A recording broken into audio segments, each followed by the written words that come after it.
Yes, such horrendousness. Look at that. People waving flags, holding hands in a kumbaya circle. Oh my God, the horror, the sheer horror. Disruptive. Weird thing to happen. It is going to be a very interesting week, folks, because this is kind of the start of Judgment Day, or in this case, Sentencing Day, for Tamara Lich and Chris Barber, two of the most predominant organizers of the Freedom Convoy that were convicted of mischief, according to courts, after a long-steaded period of mistrials and delays, and they had to postpone a lot of things because they couldn't find any evidence to back their claims. So the most that they're saying is, hey, these two are conducting mischief. Chris Barber apparently counseled other people to disobey a court order. So we're going to convict them of that and going to clearly sentence them to 7 to 8 years behind bars for the simple act of a peaceful demonstration. And this is from iPolitics here, stating that sentencing hearings begin for Freedom Convoy leaders Lich and Barber. The Crown is seeking a prison sentence for 7 years for Tamara Lich and 8 years for Chris Barber, who have also been convicted of counseling others to disobey a court order. Now, we have been, giving details about this. We've been following it for quite some time. I have read, obviously, the copy of this book here, Hold the Line, available on Amazon. Still, hopefully, maybe. Get your copy while you still can, because this book here is very, very, it's very interesting. It has a very good background story of who exactly Tamara Lich is. This is not an individual who, was very politically motivated until COVID came around. She was just a woman working in the oil refineries in the energy sector in Alberta, and, decided that, things were happening, that there were consequences with members of her community because of, the federal mandates and restrictions and so on and so forth, that she organized people together to demonstrate the impact of what grassroots movements can do for Canadians. That was the most that Tamara Lich did. And the Crown Courts, the federal courts of Canada, want to convict her and Chris Barber of a far harsher prison sentence than most heinous, violent crimes that we'll get to later on, to show the absurdity of the court process of this. So let me go to the article here. It says, moving on here, the sentencing hearing for Freedom Convoy leaders Tamara Lich and Chris Barber is set to begin Wednesday morning, months after the two were found guilty of mischief. 2 days have been set aside for the parties to present their sentencing submissions. The Crown is seeking a prison sentence of 7 years for Lich and 8 years for Chris Barber, who have also been convicted of counseling others to disobey a court order. Lich and Barber were key figures behind the convoy protests that occupied downtown Ottawa for 3 weeks beginning in late January 2022 to protest vaccine mandates and other pandemic measures. Now that right there is very, very important key to this whole trial. That's a very, very important, because still to this day, people have been trolling social media. People have been commenting, saying that these two were promoting anti-vax conspiracy, that they were lying, that they were misinforming and spreading disinformation about vaccine. That's not what happened. That is not what happened. They are not anti-vax. They're promoting the idea that we should not be mandated to take an experimental vaccination, that people should not be mandated, they should not have their jobs jeopardized or not have their livelihoods destroyed for not standing in line to get this injection. That people have their own bodies, they're allowed to have their choice. What happened to that? My body, my choice. What happened to that? What happened to The patient gets to decide. They're allowed to get second opinions. You're allowed to go and research and find other medical advice before making a final decision. What happened to all that? What happened to all that? Well, we know that the big pharmaceutical companies bought out governments, bought out the media, bought out the entire legislature to promote these mandates. And while politicians backtrack themselves and say, well, we didn't mandate people for this, what'd you hear from Justin Trudeau? That, oh, you're allowed to not get the vaccine, but if you're not going to get the vaccine, you can't go to a restaurant, you can't go shopping, you can't go on a train, a plane, you can't go anywhere. You got to be isolated. You're a bad person. Some people even said that the unvaccinated need to be caged like animals. I kid you not. So that is very key. They weren't protesting vaccinations. They weren't protesting vaccines. They were protesting the mandates, the measures that led to the horrendousness of the pandemic. The protests ended after the federal government invoked the Emergencies Act for the first time ever. The convoy was cleared out of Ottawa's downtown core in a 3-day police operation that began on February 18th. That was when they started cracking the heads of people in Canada.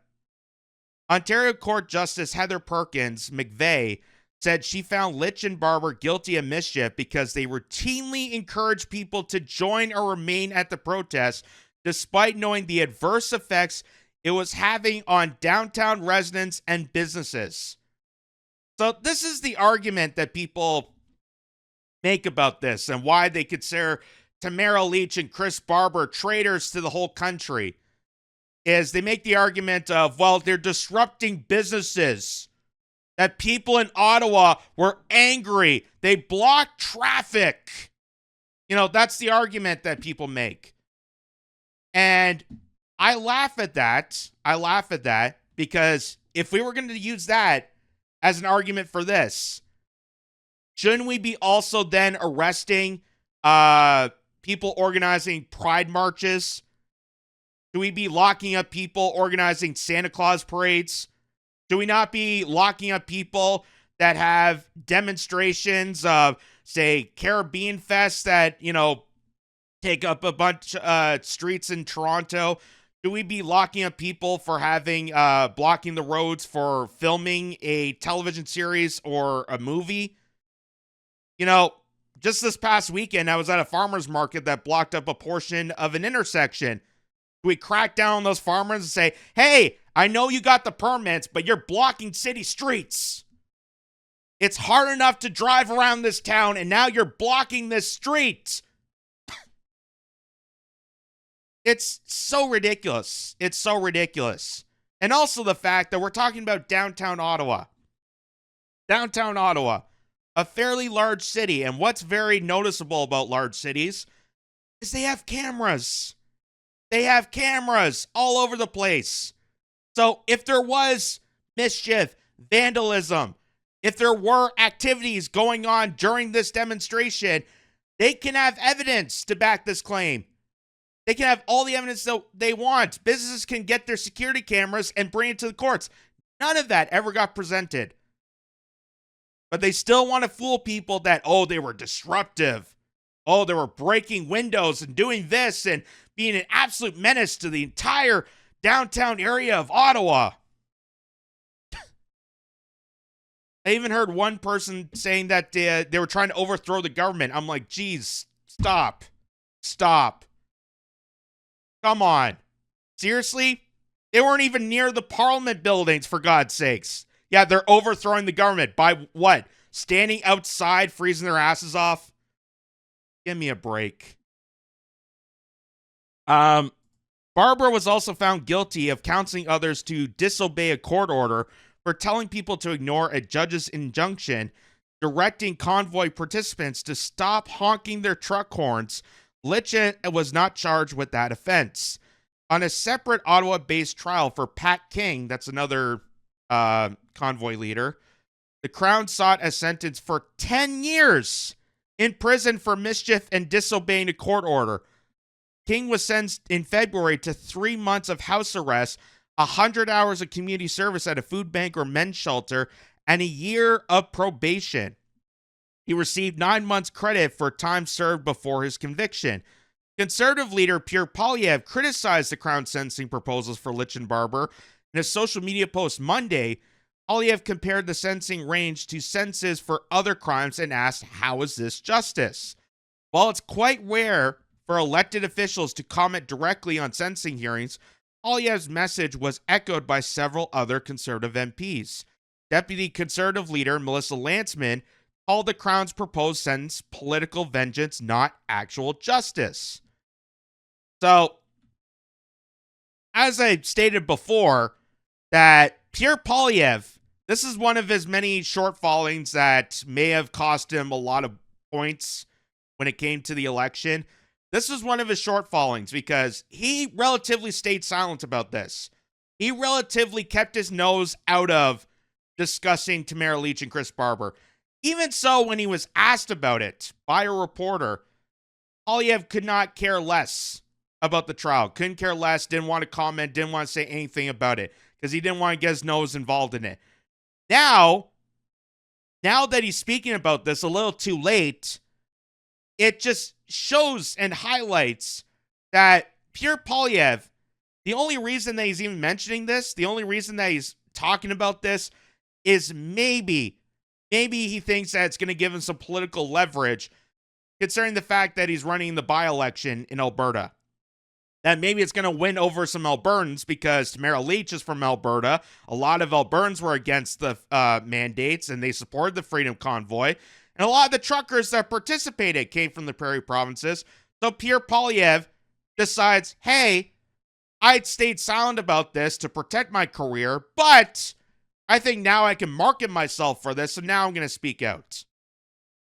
Which just shows what scummy people politicians can be. They really don't have principle unless the principle is career climbing or makes money or capitalizes something. That's it. Not a principle of whether or not, hey, do I subscribe to the idea of free speech? Do I subscribe to the idea of charter and rights and freedoms? That's ultimately what this is. Regardless of how you feel about the mandates, regardless of how you feel about the truckers, regardless of how you feel about these people, this woman is irrelevant. It's whether or not people agree that Canadians have the rights and freedoms to organize and participate in freedom of assembly. That's it. And if you disagree with that for this particular case, then you disagree with it for everything. That's why you need a principled stance. Because they are doing to this what they're also doing to pro-Palestine activists. And if you're going to attack Tamara Lich and Chris Barber because you may disagree with the approach that they're doing or what they're protesting for, then you're giving leverage and targeting, allowing to target other demonstrators that you may agree with.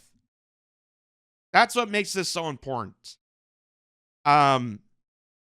So here's, for example, this is just to highlight, going back, this is 2022, during the height of the Freedom Convoy. This is what the Crown considers the most heinous mischief. This has been the national scandal that they've been trying to elevate, that they're trying to heighten, that they're trying to fearmonger, that they're trying to paranoid people as some sort of overthrowing of democracy and traitors to the nation. Let's just show the evidence here of one of the days of demonstration and just how heinous a criminal act it is to show people. Obviously, it's muted because there's copyrighted music underneath it, so take a look at this. Look at that. Yes, such horrendousness. Look at that. People waving flags, holding hands in a kumbaya circle. Oh my God, the horror, the sheer horror. Look at that.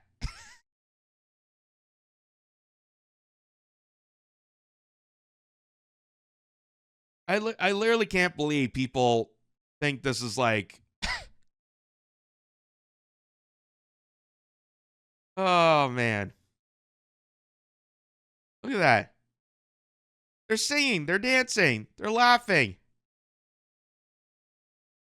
There's people giving out food and cotton candy, for God's sakes. Like, this, it seems like a street fair. And notice how this is all on the streets outside of Parliament, nowhere close to the Parliament buildings. So, I don't know who commented saying that they're overthrowing the Canadian government, but you're an idiot. You're an idiot. Obviously, you did not look at the footage. You don't care to even bother to fact check yourself on that. And you're just spreading paranoid propaganda to parrot the mainstream media because you don't want to critique the government. You don't want to stand out. And you just want to be a good little boy or girl as subordinate to this authoritarian measure. Look at this. Look at this, though. Look at that.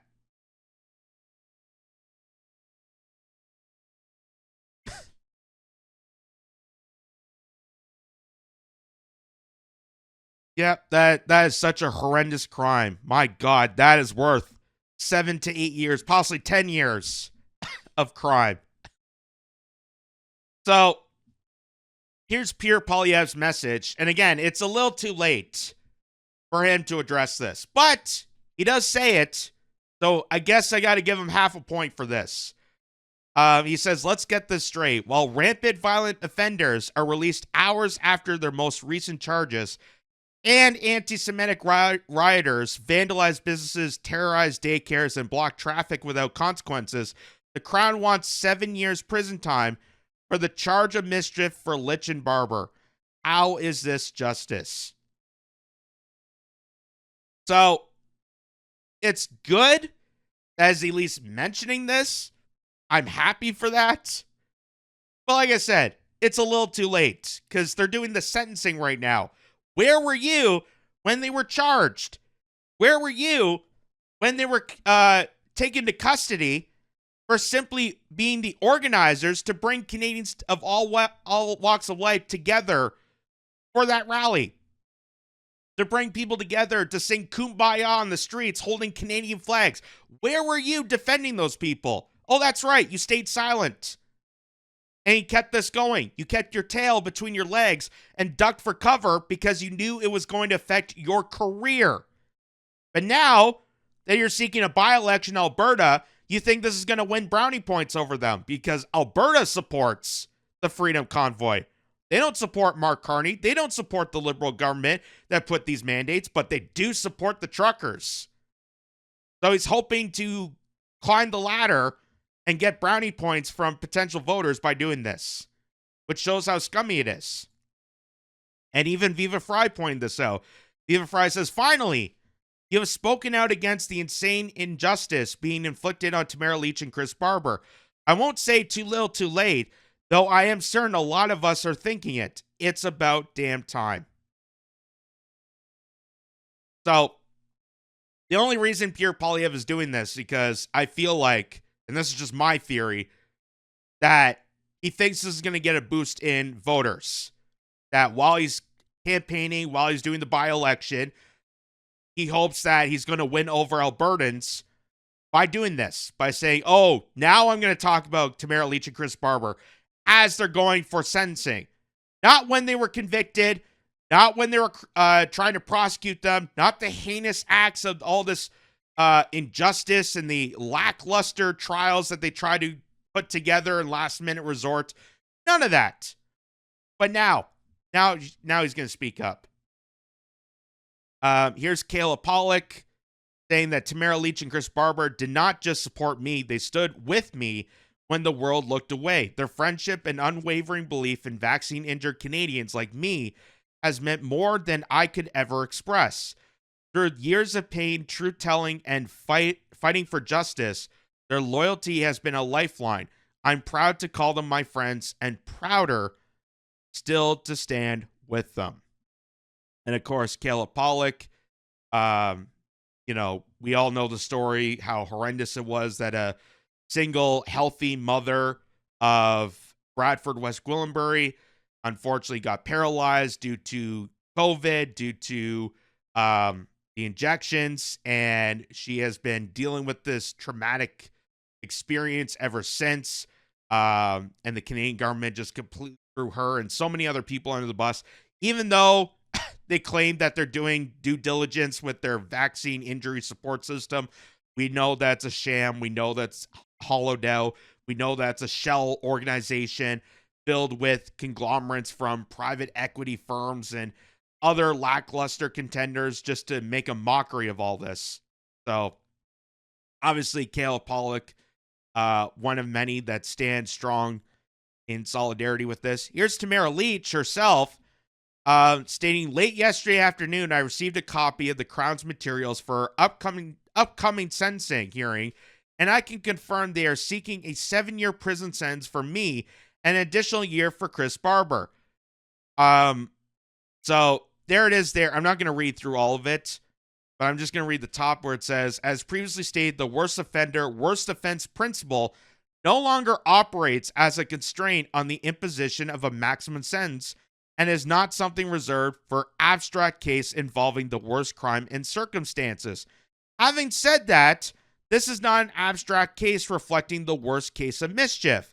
With this in mind, a 7-year sentence on the count of for each Barber and Leach, and 1 year extra for Barber's role in counseling the disobedience of a court order, when considered in the context of the Freedom Convoy and its impact, is proportionate to the gravity of the offense. So, I'm not a lawyer. I'm not a litigator. I don't speak this mumbo jumbo. But it sounds like to me that they're taking the least offendable crime of participating in activism and purposely elevating it to the top, ignoring all the other maximum worst case offenses of mischief, worst case offensive of other heinous crimes that they've ignored. That's what it sounds like to me. And they're already giving it out to Tamara Lich and Chris Barber before the even sentencing starts, as kind of just like a warning shot to say, hey, we're going to throw you in the slammer no matter what happens. Unbelievable. So, the Democracy Fund, who I've been following extensively on the court proceedings, are a very good resource. I highly recommend people following them on X and their other platforms if you want to know more about this trial and the litigation process. So they said, good morning, everyone. I'm Mark Joseph, litigation director for the Democracy Fund. I'm in Ottawa this week for sentencing submission for Tamara Lich and Chris Barber. It is expected to last 2 or 3 days. Tamara was convicted of mischief after 45 days of trial, the longest trial of its type in Canadian history. The Crown prosecutor is seeking 7 years in jail for Tamara, something that has been revampedly opposed by her lawyers Lawrence Greenspoon and Eric Gradner. A Crown has already formed outside the courtroom. Stay tuned. So they're covering more and more of this story. We're going to try and follow this as much as possible when more information is getting released, but they are obviously just a great resource for people to look into if they want to know more about the situation. And here's just a little throwback to when Tamara Lich testified.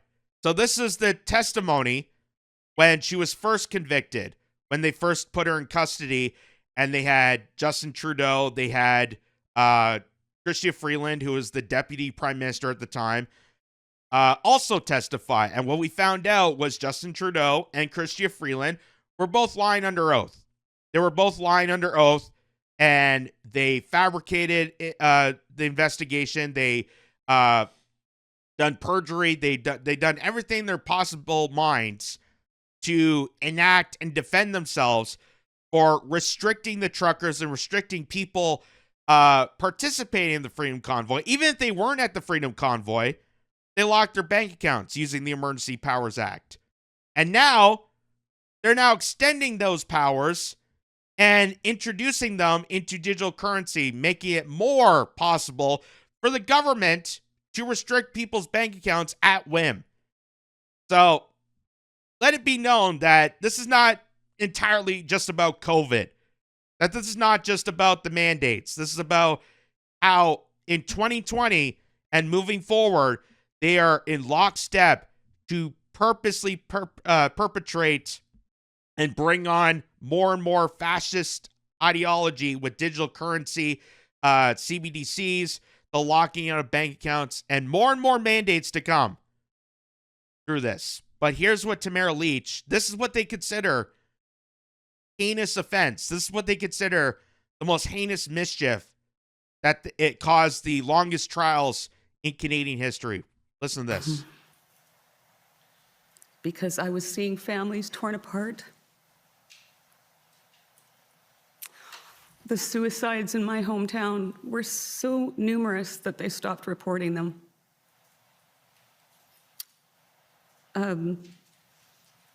Elderly people were dying by themselves in long-term care facilities and saying goodbye over iPads.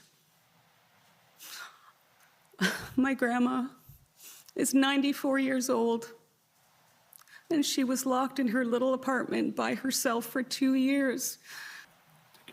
My father is a very social man. He is the Coffee Row, Saskatchewan father, and I remember him telling me one day that he went down to the local restaurant that he went to every single day. And these are small towns where everybody knows everybody, and he was asked to leave. And I didn't want my children and my grandchildren to live in a world like that.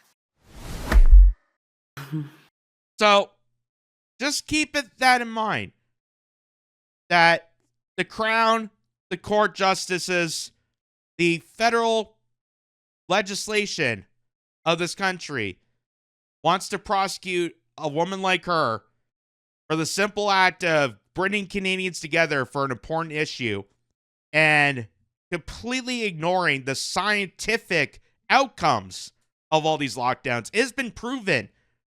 The circumstantial evidence and the findings of all these lockdowns, the fact that they were kept pulling kids out of school and they were farther back behind, and they didn't have the social skills that they once had beforehand. There has been countless reports and scientific evidence to prove that these lockdowns were really heinous to society. It wasn't preventing so much of the disease, because either way, you still got COVID. Either way, people still got infected. But locking people out, shutting people out, causing this propaganda, causing the spurs of families.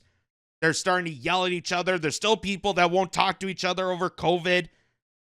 It has just done absolute damages to society. And she spoke out against this. She was one that was trying to speak out against this. So it's not, she wasn't protesting for herself.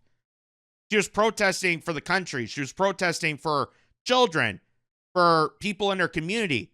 She said that the suicide rates were skyrocketing. That's another thing, is that drug abuse, alcohol abuse, suicide rates, all were skyrocketing and still continued so post-COVID, that the Canadian government completely ignores.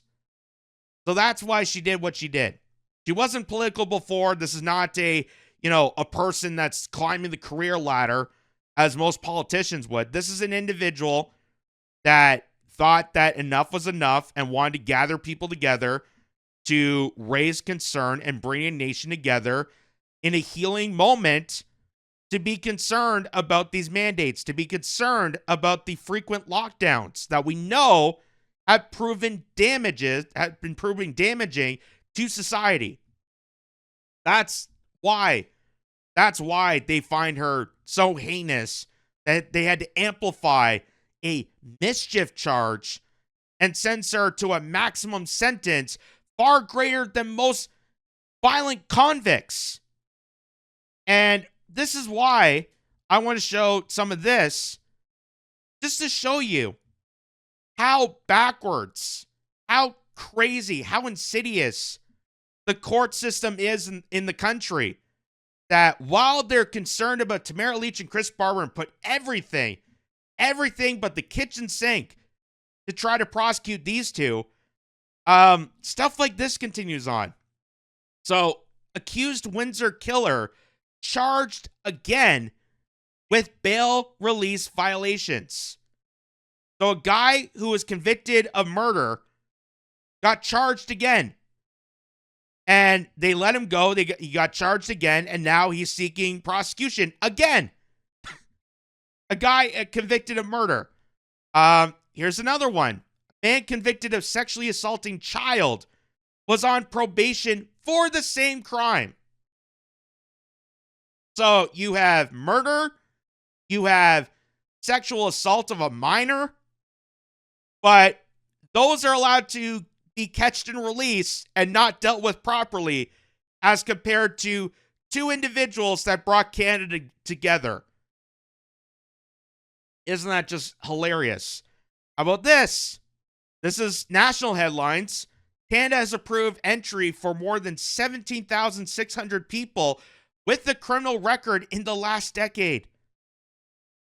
That's good. That's good. So while they wasted all this time with Tamara Lich and Chris Barber, they forgot to mention this to people. They didn't look into this. They didn't do background checks to these newcomers that continuously pour into the country. Of course not. Because crime and chaos flourishes the establishment. It flourishes them. That's why they want to keep this going. There's more. Table Salt points this out. Violent rape of a teenager, a 3-year sentence. But honking horns at the government, Crown wants 7 years for Tamara Lich. Welcome to Canada. More repressive than communist China. That says a lot. That says a lot. That people, make the argument of, well, do you want to live in China? Do you want to live in a repressive regime like communist China? Actually, in considering with this and everything else that's going on, China's actually doing better. You're actually making the China argument more better for people than continuing to live in this regime. Because at least China deals with their convicts better than what we do with our country. That is crazy. That is crazy. This is all. Here's another one from Juno News. Judge stalls guilty plea of a homicide-linked immigrant over likely deportation. A Canadian judge hits the brakes on a guilty plea from a non-citizen linked to a homicide and facing serious criminal charges, citing discomfort with the fact that the accused would likely be deported. Well, isn't that what we're supposed to do? Isn't that the whole reason we have immigration services, why we do background checks, why, people have to go through the legal loopholes and going through the motions to get and obtain a visa, that they're convicted of a crime, especially murder or homicide, that yes, you will have to be deported out of the country and back to wherever you came from. That's the whole reason for immigration. But of course, here in Canada, we ignore this. We ignore homicide. We ignore the worst criminal offenses and put all of our eggs into the Tamara Lich and Chris Barber basket, which makes this so utterly hilarious. So utterly hilarious. Anytime you see reports of the court system being so backed up and how they just don't have enough time to prosecute these criminal offenses, that's why they're releasing people onto the streets. Yeah, I know you're convicted of, triple homicide, but, the court is delayed and backed up so relentlessly with COVID and everything. Yeah, we're just going to let you go. I don't know, maybe having the longest trial sentence for two organizers, maybe that's costing some time. Maybe just realize the fact that you are making a mockery of the whole judicial process. And the reason you're doing it is obviously that establishment powers, authoritarian powers, like crime and chaos. They thrive off it. That's when they put more mandates on people. That's when they put more restrictions. That's when more authoritarianism comes around and people start cheering on about it because they're surrounded by crime and chaos. Crime and chaos done by the government, done and perpetrated by the government. They are the cause and solution to their problems. It's the ultimate scheme. But that's just to show how hilarious this whole procedure is. And like I said, the reason I'm showing you this, regardless of how you feel about these people, regardless of how you feel about the Freedom Convoy, that's not the point. That's not the point. The point is the principal matter of, do you stand with free speech? Do you stand with Canadians respectively organizing together, exercising their right of freedom of speech and freedom of assembly, to do it peacefully, and they had all the legal permits to do so. They were out in the streets. They had all the permits. They had everything. The Canadian government knew that they were coming to exercise and demonstrate their rights to actively engage in a peaceful protest against the horrendous mandates being enforced on all Canadians. Do they have that right? And if you say that they don't, then your logic would dictate that anyone else that partakes in a protest, whether being pro-Palestine, whether being gay rights, whether being Black Lives Matter, whatever the case may be, that they also don't have a right. And that the entire Charter of Rights and Freedoms don't apply to you. So it's a matter of principle. And that's the saddest part about society, is that a lot of people, you realize a lot of people don't have principles. They like to cookie cutter everything. They like to cookie cutter and pick and choose what rights people have. But as stated, the rights and freedoms, just like constitutional rights, it's a principle matter. It's a principle for everybody.